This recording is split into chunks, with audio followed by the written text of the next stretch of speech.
Bonjour David, Marie-Pierre et Charlotte. Bonjour tout le monde. Bonjour à tous. Alors, quel est le thème du jour? Alors le thème du jour, c'est comme d'habitude, c'est bien sûr c'est le Freestyle. café blabla. Donc on est là pour ouais, exactement, c'est ça, c'est freestyle. On est là pour partager ensemble vos projets, pour discuter de ce que vous avez envie. Il n'y a pas de souci, on répond à vos questions si possible. Le but c'est d'interagir tous ensemble. Marie-Pierre, Charlotte, est-ce que vous avez des choses à rajouter?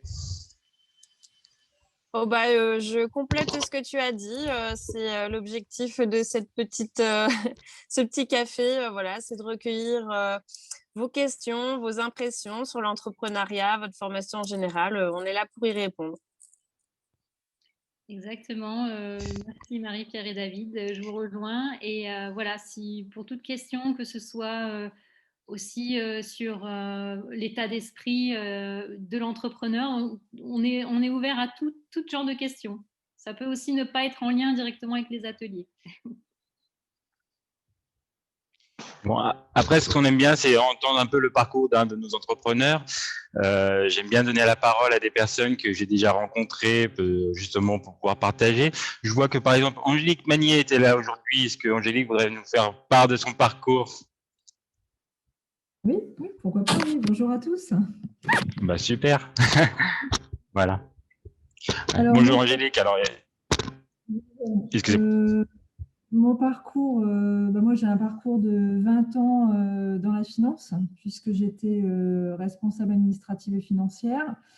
Cette dernière année, j'étais plus axée sur la qualité, puisque j'ai mené l'organisme de formation dans lequel je travaille. J'ai mené à la certification Calliope, enfin, voilà, pour résumer. Mais voilà, j'étais passionnée depuis très longtemps de cuisine, de nutrition. Et ça fait un petit moment où je réfléchis à changer d'orientation professionnelle, à me réorienter. Et puis, donc, j'ai fait un bilan de compétences l'année dernière, en début d'année. Et puis, voilà, j'ai pris la décision il y a 3 mois de me lancer.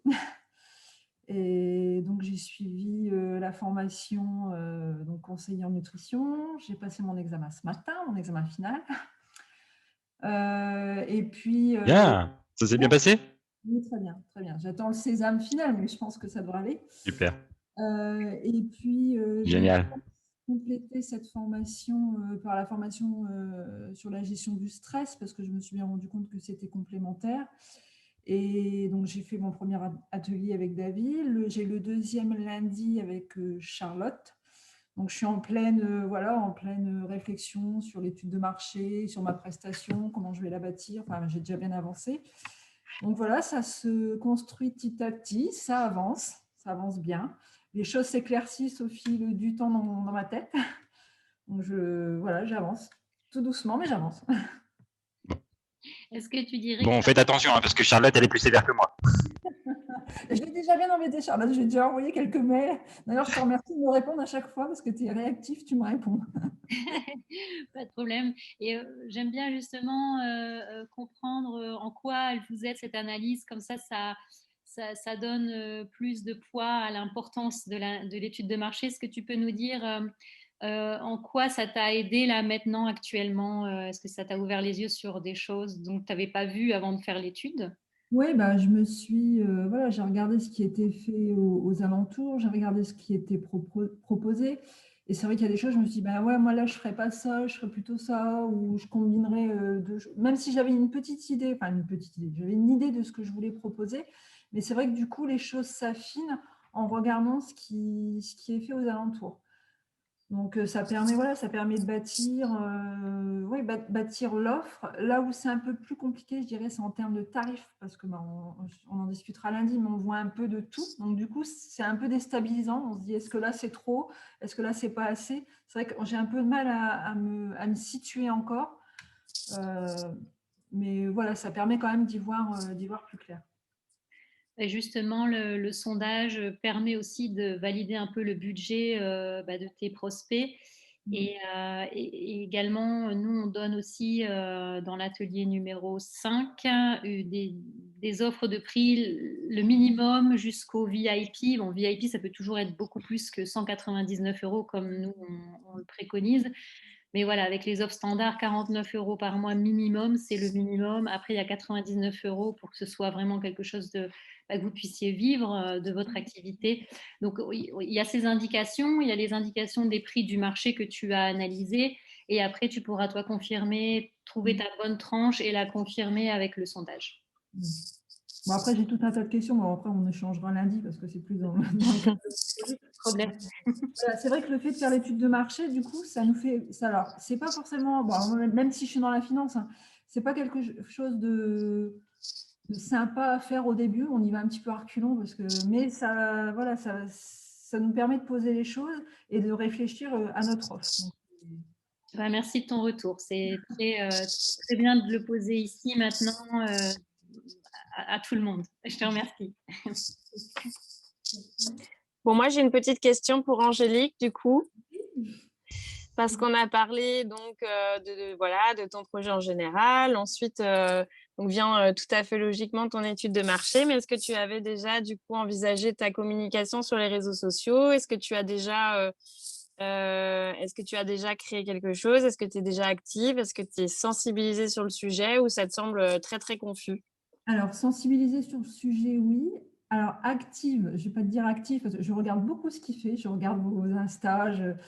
Pour l'instant, je ne publie rien. Alors, je sais comment je veux communiquer. Enfin, voilà, Insta, Facebook. Je suis en train de travailler sur. Alors, je pense que je vais me faire accompagner, mais sur un site internet. Après, je pense que je vais avoir besoin beaucoup de toi. Parce que, voilà, même si je suis présente parce que je regarde beaucoup, mais même du côté perso, je ne suis pas quelqu'un qui publie sur ma vie. Voilà. Donc, c'est vrai que je suis un petit peu frileuse de ce côté-là. Et il va y avoir un travail à faire. Ok. Alors, c'est intéressant ce que tu dis parce que c'est souvent la petite appréhension des élèves, c'est le fait de franchir le pas de publier quelque chose. Alors après, il faut savoir que tout dépendra de votre stratégie de présentation sur les réseaux, comment vous présentez votre activité. Mais après, on n'est pas toujours obligé de se mettre en scène personnellement, hein. On sera amené de toute manière à travailler sur la création de contenu, mais déjà de publier du contenu informatif, de publier du contenu sur des services que tu proposes. Tout ça, déjà, ce sont des belles choses à envisager. On n'est pas toujours obligé de se mettre en scène sur ces différents supports de communication. Publier du contenu, enfin voilà, en plus j'ai déjà plein d'idées de ce que j'ai envie de publier, donc ça me fait pas, voilà, ça me fait pas peur plus que ça. C'est vrai que c'est toute cette partie un peu, je vais pas dire mise en scène, mais où là je suis un peu moins, voilà, je suis T'es un peu moins à l'aise. moins à l'aise, voilà. Voilà, après, ça, de toute manière, c'est des choses qui viennent avec le temps. Parfois, on peut aussi, je vois dans les commentaires qu'il y a une personne qui dit ça m'enlève une épine du pied.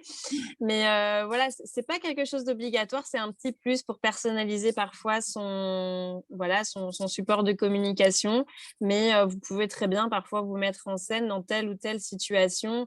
Je dis des bêtises, mais on peut juste voir vos mains qui mettent en scène quelque chose. Voilà, c'est pas toujours prendre la parole en public pour une story ou quoi. Ça rajoute un petit plus, mais c'est pas une obligation. Déjà, publier un bon contenu de qualité et savoir tout simplement se présenter. Donc, c'est surtout l'objet de l'atelier qu'on fait ensemble, se présenter sur les réseaux sociaux, présenter son activité et surtout arriver à une conversion de prestation de service. C'est ça l'objectif, c'est ça qui est important. Oui, tout à fait. Ah, bonjour. Bonjour. C'est Laurie, je vais mettre ma caméra. Vous me voyez? Alors non, on ne te voit pas, mais on t'entend. D'accord, très bien. Hop, attendez. Voilà. Normalement, ça devrait être bon. Là, on te voit. C'est bon. Voilà, bonjour. Oui, donc, je me présente, c'est mon premier atelier. Donc, du coup, pour vous expliquer un petit peu, en fait, moi, je suis dans le milieu du sport depuis 2011. Mais en parallèle, je suis consultante en recrutement. Et du coup, durant cette année, j'ai repris mes études. Donc, j'ai fait un master management. Et donc, du coup, j'ai fait des formations où j'ai eu des certifications justement dans le leadership, la conduite du changement. Et donc, du coup, vis-à-vis de mon offre que j'ai commencé à déployer sur Insta, c'est vraiment un package qui combine la nutrition, le mindset et le sport. Et donc, du coup, selon vous, comment je peux, parce que c'est vrai que là, actuellement, j'ai eu un premier coaching, donc je donne des conseils nutritionnels parce que je suis en cours de formation, mais je n'ai pas réellement établi de programme. Est-ce que vous pensez que dans mon activité, je dois vraiment l'inclure de façon bien marquée ou c'est juste donner des conseils à mon client pour qu'il puisse faire attention sur son alimentation, mais de façon plus légère? Il y a quelqu'un de nous trois qui veut commencer du coup? Oui, je sais que j'ai donné beaucoup d'informations, mais comme vous ne me connaissez Non, pas, je non, vais mais essayer c'est de… c'est intéressant parce que tu mêles plusieurs sujets dans ta question. Je vais laisser un de mes collègues répondre. J'ai un petit avis aussi sur la question. Oui, je Merci. Vas-y, Marie-Pierre, n'hésite pas Tu et veux? on Ok, enchaîne ensuite. ça marche. Alors moi, en Vas-y. fait, ça, je pense que c'est quelque chose que que tu définis vraiment de par tes prestations de service et ce que tu choisis de faire. Pour moi, le conseil en nutrition, du moins ce que tu appelles programme, c'est quelque chose vraiment à part entière. Alors après, est-ce que tu souhaites apporter comme prestation à ton client une prestation globale et à ce moment-là, je pense que c'est compliqué d'inclure vraiment un programme alimentaire à proprement dit. Donc, si tu es sur une prestation globale, et ce que je trouve vraiment intéressant d'aborder cette façon d'aborder les choses de cette manière, je pense que vraiment la partie alimentation, c'est soit tu fais quelque chose de complet via un programme à part entière en tant que conseiller en nutrition, soit tu inclus vraiment des pistes de travail pour une personne au sens plus large du terme. Je ne sais pas si ça a été clair, mon explication. Oui, ça a été très clair parce que justement, j'avais peur comment dire, de me retrouver, parce que par rapport à mon offre, j'avais pas envie enfin, par rapport au montant, puisque du coup, il y a également le montant, j'avais pas envie de donner trop de prestations pour qui ne rentreraient pas en fait dans mon offre. Donc, En du fait, coup, faut savoir définir ses limites et le temps aussi que tu consacres à un coaching. Si tu consacres plus de temps que nécessaire sur la partie nutrition, c'est du temps que tu passeras peut-être pas sur les autres sujets. Donc, c'est vraiment à toi de définir clairement ton offre et pourquoi pas définir peut-être à côté une offre vraiment de programme alimentaire seul, mais pour des gens qui veulent se consacrer 100% à ça. D'accord. D'accord. Merci beaucoup. Ouais, c'est clair. Merci, ça m'aide en tout cas. Merci. Je t'en prie, avec plaisir. Mais bien sûr, en tout cas, n'hésitez pas à avoir plusieurs offres, justement, Laurie. C'est toujours utile, mais toujours bien délimité, voilà, ce que vous voulez proposer. Et c'est pour ça que le parcours entrepreneur est utile. C'est-à-dire que nous, on va vous aider à vous poser sur votre projet tout au long. On va se poser sur les offres que vous allez vouloir proposer, les différentes prestations. On va se poser sur les concurrents. Qu'est-ce qui se fait autour de vous? Ça va vous donner plusieurs pistes, comme l'expliquait tout à l'heure Angélique. Ça affine votre projet. C'est le but, en fait, des ateliers entrepreneurs. Ensuite, avec Marie-Pierre, c'est vrai que vous vous posez sur vos Instagram, elle vous donne des pistes pour justement améliorer, pour avoir plus de retours possibles. Voilà. Alors, donc, n'hésitez pas à vous poser. Désolée, David, mais ton son, c'est vraiment pas possible. Oui. Ouais, essaye un petit peu, essaye de reculer un peu le micro, je sais pas. Il te fait Attends, des je vais carrément enlever le micro. J'ai une petite question. J'ai une petite chose à dire. Ah, Muriel. Bonjour, Muriel. Bravo Marie-Pierre pour la photo avant-après, au fait. Merci. Et donc, j'ai commencé à faire mon étude de marché. Donc, ça s'adresse, je pense, à Charlotte. Mais alors, ça m'a complètement démoralisée. Ah bon? Ah ouais. Moi, ça me démoralise parce que j'ai fait un peu comme ça a été dit, par région. Alors, en même temps, moi, je veux beaucoup faire de visio. Je crois que Marie-Pierre aussi, c'est ce que tu veux faire. Je ne sais pas. Je veux beaucoup faire travailler en ligne. Donc, je n'ai pas de région vraiment. Donc, bon, je me suis quand même établie une région. Voilà. Et puis, j'ai vu qu'il y avait d'autres personnes. Alors, pas mal de diététiciennes. Donc, moi, je ne me considère pas diététicienne. Donc, je me considère bien en dessous. Et donc, je me dis, il y a des diététiciennes. Qu'est-ce que je viens faire au milieu, moi, quoi. Moi, je suis là, la petite qui arrive conseillère en nutrition. Donc, ça me démoralise. Voilà. Muriel, merci de nous faire part de ton émotion ici par rapport au travail qu'on vous demande de faire. Alors, je dirais, il faut pas se comparer aux autres. Déjà, il ne faut pas se comparer. Tu peux t'inspirer des autres, mais il ne faut pas se comparer. Là, pendant l'analyse, tu as identifié des personnes qui étaient à peu près normalement sur ce que toi, tu souhaiterais faire aussi. Mais quand tu analyses vraiment ce qu'ils font, tu peux aussi là identifier des faiblesses de ce que eux ne proposent pas et que toi, tu pourrais proposer. Parce qu'aujourd'hui, toi, sur ton arc, tu n'as pas que le conseil en nutrition. On est d'accord, tu as le pilate, tu as la natation. Et justement, c'est ce qui va te différencier des autres. Donc, je te dirais en premier conseil, ne jamais te comparer. C'est t'inspirer, mais pas te comparer. Parce que justement, ça amène à de la frustration. Et tu te dis du coup, oh zut, je vais pas être capable parce qu'il y a tellement d'acteurs sur le marché.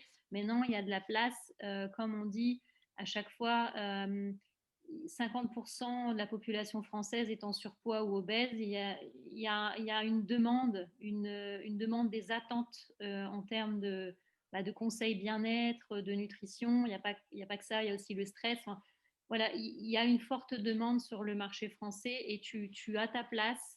Et c'est juste une histoire de bien identifier sa cible, bien identifier ce que toi tu veux offrir. Et aujourd'hui, tu as la nutrition, le pilate et la natation à ton arc. Et c'est ça qui va te différencier des autres. Moi, je suis complètement d'accord avec Charlotte. Je pense que Muriel, tu as plutôt tendance à voir ce que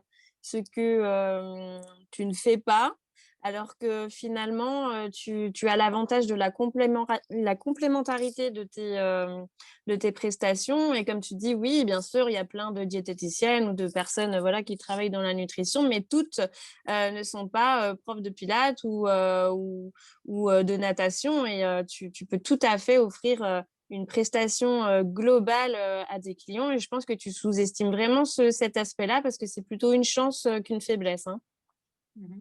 Quand j'ai fait mon étude de marché, j'ai fait sur conseillère en nutrition, sur diététicienne, sur maître nageur, sur pilates. Alors, j'ai trouvé d'autres mondes, j'ai trouvé d'autres personnes. Donc, moi, je me suis dit, voilà, celui qui veut maître nageur, il a. Celui qui veut pilates, il y a. Celui qui veut nutrition, il y a. Donc, voilà, c'est pour ça que ça démoralise un petit peu. Bon. Tu sais, à côté de chez moi, il y a Leclerc, il y a Carrefour, il y a Auchan, il y a Super U et ils ont tous des clients. Hein. Je sais bien, mais bon, il faut que, je me motive. Voilà, justement, Muriel, c'est sur l'état d'esprit qu'il faut un petit peu travailler, se dire, voilà, moi, je suis capable, parce que moi, dans mon offre, je vais offrir non seulement l'accompagnement nutrition, mais des exercices de pilates, des conseils. Après, je ne sais pas si tu veux faire du domicile ou alors comment on dit ça en distanciel. Sur le terrain, où tu pourrais même accompagner quelqu'un dans un programme de natation plus pilates plus nutrition, hein, vraiment un programme complet, quoi. Je pense que tu as beaucoup de matière à offrir de ta personne et de tes compétences. Bon, merci Marie-Pierre et Charlotte. Vraiment, tu es la première à avoir confiance en ton projet. En fait, il n'y a que toi qui peux avoir confiance en ton projet en premier. Et je pense que, comme disait Charlotte, ça fait partie des compétences du mindset de l'entrepreneur et c'est un vrai travail à faire sur toi, mais il faut que tu sois très confiante dans ton projet et c'est ça qui te permettra de le vendre, en fait. Et puis Myriam, de toute façon, vous avez votre propre personnalité, hein, n'oubliez pas. Donc, autant que vous avez vos propres réseaux d'amis, votre famille, tout ça, vous allez arriver à convaincre n'importe qui. Je veux dire, les personnes qui vont vous ressembler vont venir naturellement vers vous. Tout à l'heure, vous compariez avec des diététiciennes, mais les diététiciennes, la vérité, ce ne sont pas non plus des médecins. Elles pourraient se comparer à des médecins et dire, moi, j'ai pas ma place, parce qu'il existe des médecins, des personnes qui sont plus diplômées que moi. Pareil pour un médecin généraliste, il pourrait dire, j'ai pas ma place parce que le chirurgien, il fait plus que moi. La vérité, c'est que tout le monde a du travail et chacun a sa propre compétence et direction. Et vous avez la vôtre. Donc, Si je peux me permettre, je confiance en vous. si je Oui, peux me Angélique. permettre d'intervenir, oui. Voilà, alors, Merci. j'ai eu un peu la même réflexion que toi, Muriel, puisque quand j'ai commencé à faire mon étude de marché, et j'ai échangé avec une personne qui est donc conseillère en nutrition, et qui, pareil, qui au début doutait beaucoup, et finalement, elle me disait qu'elle s'est rendue compte qu'elle pouvait apporter beaucoup plus dans l'accompagnement par rapport à une diététicienne, par exemple, sans aucune méchanceté.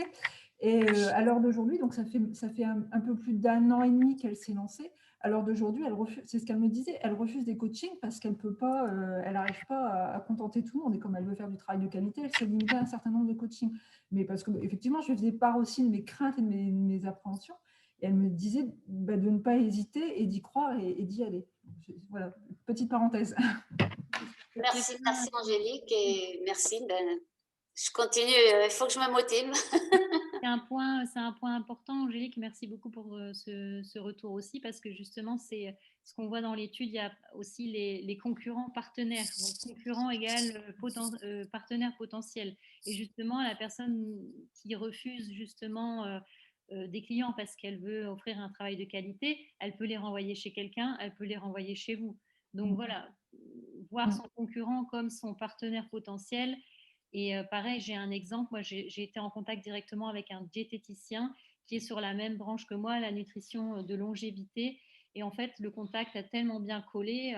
Au début, je me suis dit peut-être qu'il va croire que je suis une concurrente ou pas, mais pas du tout. Et à la fin, on a discuté. Il m'a aidé sur certaines questions que j'avais et il m'a même proposé de travailler ensemble. Donc, n'hésite pas non plus à aller vers ces personnes et prendre contact, t'intéresser à ce qu'ils font et prendre contact avec eux et tu verras le dialogue qui va se faire. Justement, c'était ma deuxième question. C'était parce que j'ai vu à peu près 3 profils qui me parlaient et je me demandais si je peux les contacter et pourquoi pas aller les voir si c'était pas gênant ou si je serais bien reçue, je sais pas. Tu n'as rien à perdre.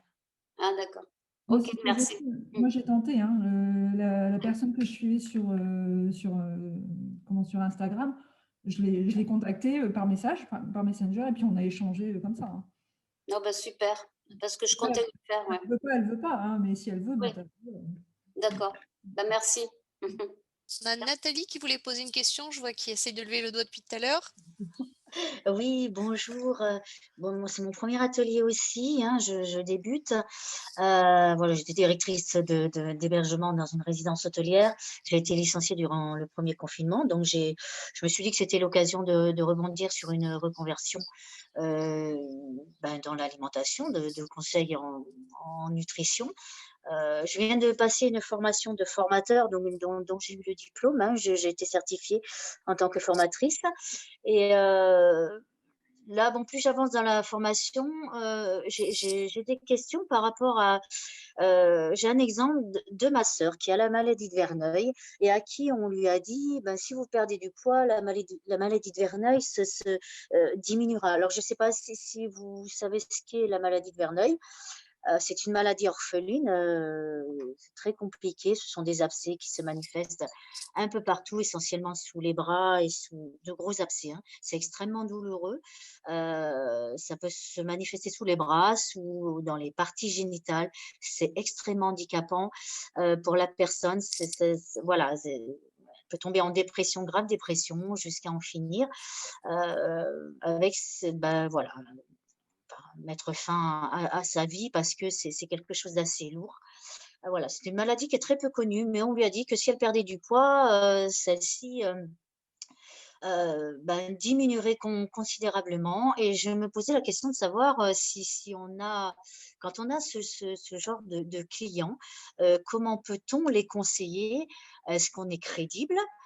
Voilà, je dis ça parce que je suis toute nouvelle et que je débute. Je n'ai pas encore tous les tenants et les aboutissants sur la nutrition, donc je ne me permettrai pas de donner des conseils par rapport à ça. Et comment être crédible un maximum par rapport à des personnes qui se présentent dans une situation telle que celle-ci, quoi. Voilà, qu'est-ce qu'on peut forcément, on peut apporter des choses, mais comment peut-on les apporter? Comment peut-on les accompagner au mieux dans ce cas-là? Voilà. C'est une question qui est très légitime et comme tu dis, tu es au début de ta formation Voilà. en nutrition et c'est des choses qui seront abordées dans le cadre de la formation. En fait, le tout, c'est d'apprendre à connaître ses limites et les gens qui sont, nous, en tant que conseillers en nutrition, donc on est quelque part une petite branche dans des cas comme ça. Le tout, c'est de vraiment définir ses limites en tant que conseiller en nutrition et des cas comme celui-ci ne peuvent pas suffire uniquement à un conseil en nutrition. C'est des gens qui sont forcément accompagnés par des médecins, par des spécialistes et il faut absolument référer à des professionnels de santé. En aucun cas, en tant que conseiller en nutrition, on peut suffire sur ce genre de cas. Il faut savoir s'entourer, avoir des confrères autour de soi justement pour travailler le dossier plutôt en collaboration. Ça, c'est très important. De se renseigner un maximum sur la maladie dans le cas. Enfin, moi, c'est ma sœur, donc je peux essayer de l'accompagner éventuellement. Mais bon, quelqu'un que je ne connais pas, ça va être plus délicat. Mais peut-être se renseigner un maximum sur la maladie et voir ce que l'on peut apporter, même si on va peut-être pas apporter grand-chose, mais on peut peut-être apporter un soutien et une aide, quelque chose qui peut donner de l'espoir. Ouais, c'est délicat de donner de l'espoir. C'est pas ce que je veux dire. Encore une fois, je pense qu'il faut bien pouvoir connaître ses limites et puis professionnellement savoir les appliquer. Bien sûr, de toute manière, les qualités d'un conseiller en nutrition, c'est de l'écoute, de l'empathie, de la compréhension. Mais après, on ne peut en rien remplacer des conseils médicaux, psychologiques, ou voilà, là, chacun a ses spécificités en termes de métier. D'accord, ok. Exactement, ça se voit dans l'atelier numéro 4, dans le parcours de nutrition. Savoir accompagner et en fait on explique bien le module 4 oui. Le module 4 de la formation nutrition, le docteur Rougier explique bien quelles sont les personnes qu'on peut accompagner. On appelle ça le bien portant, c'est les personnes qui n'ont pas non plus des gros problèmes de santé, mais s'il y a problème de santé ou trouble de l'alimentation, toujours travailler en collaboration comme Marie-Pierre a dit avec les médecins, se référer aux médecins, rentrer en contact avec les médecins ou demander les antécédents médicaux justement des personnes que vous allez accompagner. D'accord. Et j'ai une autre petite question, c'est que souvent l'on m'a dit, oui, à votre âge, c'est compliqué de perdre du poids. Parce que pour moi-même avoir testé beaucoup de choses dans l'alimentation, parce que je suis concernée, j'ai eu à un moment donné aussi une prise de poids considérable et j'ai testé beaucoup de choses. Donc, c'est pourquoi maintenant, j'aimerais voir quelque chose de plus concret, de plus en profondeur et comprendre comment fonctionnent les choses. Souvent, l'on m'a dit, oui, à ton âge, il faut que tu prennes des objectifs qui sont atteignables. Tu comprends bien que tu ne peux pas perdre de temps à ton âge. Ça, c'est quelque chose qui m'horripile un petit peu. Est-ce que j'ai le droit d'être horripilée? Et je pense qu'il n'est pas prouvé qu'on ne peut pas perdre du poids après 50 ans, quoi. Enfin, je veux dire, comment peut-on me dire ça? Enfin, c'est quelque chose qui me… Alors après, on peut faire aussi du ménage dans sa vie, dans les Oui, gens. aussi. C'est pas faux. Ça Mais fait voilà, du bien. est-ce que l'âge a vraiment une… J'imagine que l'âge, oui, par rapport à l'énergie, je ne sais pas, hein, mais chacun étant différent, C'est chacun absolument pas fondé, hein. Vous pouvez Ah, suivre voilà, des comptes sur Instagram. Il y a des, je peux dire, il y a des mamies. Je vois des personnes de plus de 60 ans qui ont qui ont réussi les avant-après. Non, faut arrêter Ah oui, les on croyances n'arrête pas de me… limitantes.